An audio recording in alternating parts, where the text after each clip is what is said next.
कि तहरा राजा जी के दिलवा टूट जाए।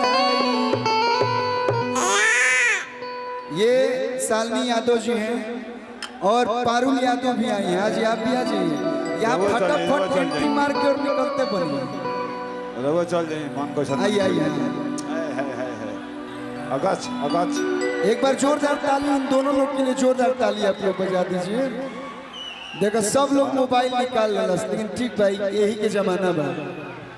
एगो बड़ा प्यारा गीत आई बा हमार सुधीर भाई बड़ा गायन ओकर के मन से, विशाल भाई बानी, टुनटुन भाई बानी, सब लोग के स्वागत अभिनंदन। आदित्य भाई है कि सारी रात सुतवनी हा ए राजा कवारी में अयब का हाथ लगावेला हई 5 गज के साड़ी में।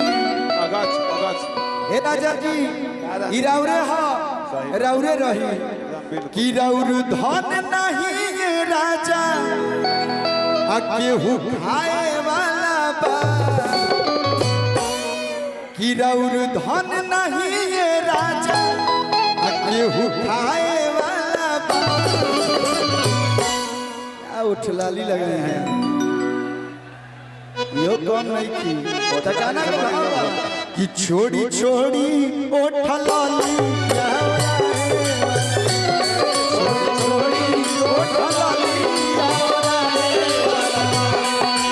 सारी रात सुतवनी हा ए राजा कवारी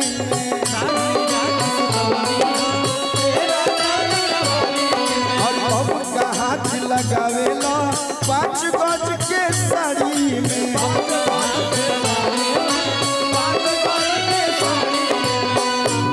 रउर धन नहीं है राजा। हेलो भैया, तू कोनो जिला में प्रोग्राम कर लेकिन ऐसा प्यार तारे के कहीं ना मिली। कि रउर धन नहीं है राजा केहू खाए वाला बा। भैया तो छोड़ी छोड़ी उठलाली यारा छोड़ी छोड़ी उठलाली यारा वाला बा।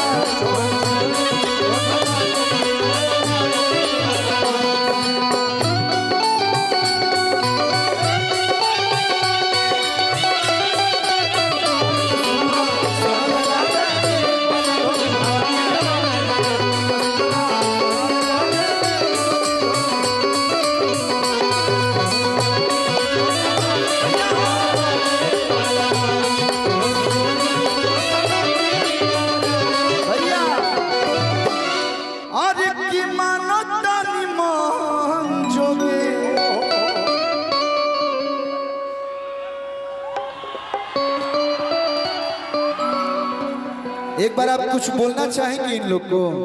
कुछ बोल दीजिए अपने मीठी आवाज में। क्या हाल बारा?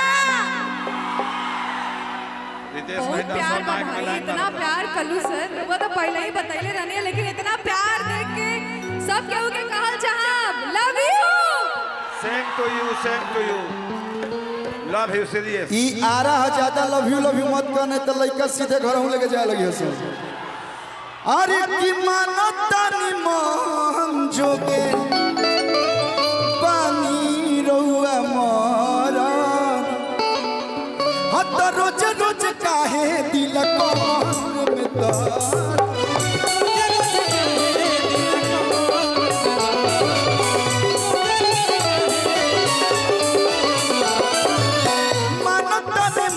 जोगे बानी रहुआ मोरा रोज रोज काहे दिल कमर में दरा कि हई गोरी के तिजोरी ना लुटे आबा।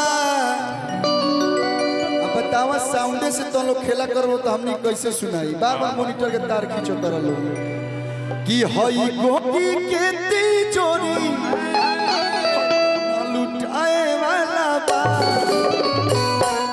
कि पिया छोड़ दीना बेरा छोड़ी धारे ई नहाए वाला बा छोड़ी छोड़ी ओठला जावरा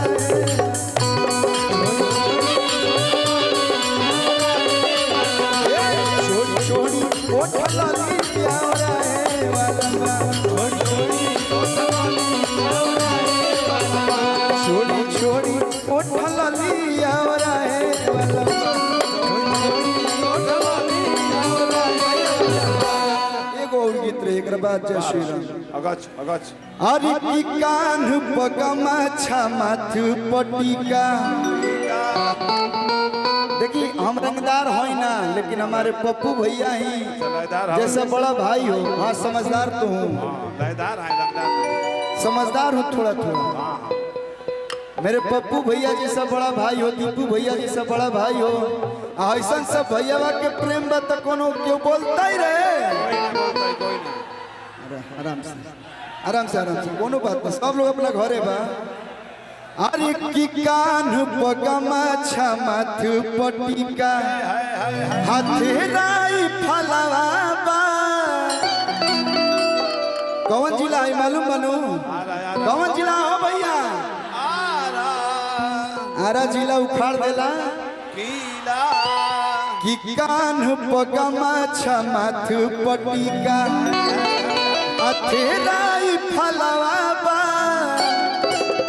रे पगली अब पूरा जिला जवार मेरे पगली पूरा यादव के जलवा बा पूरा जिला जवार मेरे पगली पूरा यादव के जलवा बा कान पगमा छमाथ पटिका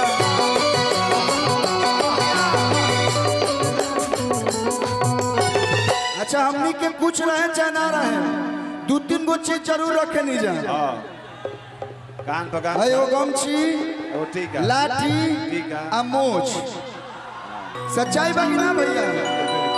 केकरा के तनी गमछी बा भैया हो? अरे हरियर होके पियर होके लाल होके मैं निकाल दलोगे बेरा आ तनी जब आपके भैया बा गावे तो थोड़ा थोड़ा साथ देवे के बा। अरे की कान पगमा छमा पटी अरे कान पगमा छमा पटी का हथेराई फलवा बा तब पूरा साहबाद मेरे पगली पूरा कलू के जलवा बा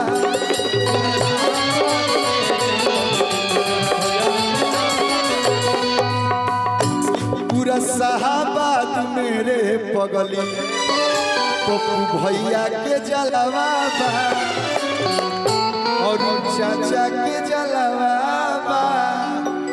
देखिए कहा जाता है ना कि खुशी तब होती है जब बेटा के नाम से बाप को जाना जाए सही बात और बाप को भी खुशी तभी होती है जब वो कुछ अच्छा पोस्ट पे हो या उसके बेटे को गर्व हो कि ये मेरा बाप है। तो हम लोग खुश नसीब हैं और आप लोग भी बड़ी प्राउड महसूस करते होंगे कि आप लोग के सुख दुख के साथी अरुण चाचा बने। तो एक बार जे प्यार कर रहा अरुण चाचा से जोरदार ताली बजा के स्वागत करते हैं।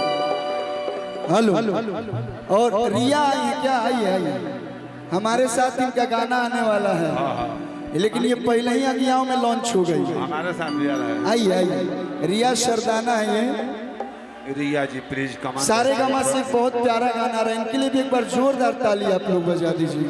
जोरदार ताली बजाओ लोग। पहले ये दिल्ली से आई हैं, ये भी दिल्ली से आई हैं, ये एगो लोकल बनारस के भी है। तो एगो गाना हमारा आइल रहे किते हमें बम हम तो के गोला